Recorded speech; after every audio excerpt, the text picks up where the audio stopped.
आरक्षणाचा मुद्दा आहे। तो मुद्दा सोडवण्याच्या करता एकनाथराव शिंदे, देवेंद्र फडणवीस, मी आणि आमचे सगळे मंत्रिमंडळातले सहकारी प्रयत्नशील आहेत।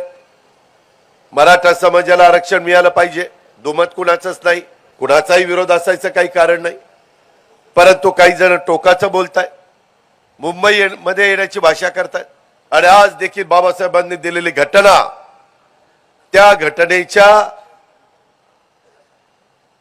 जे काही आदेश आहेत, घटनेमध्ये जे काही सांगितलेलं आहे त्याचा आदर करून आपण पुढे जातोय।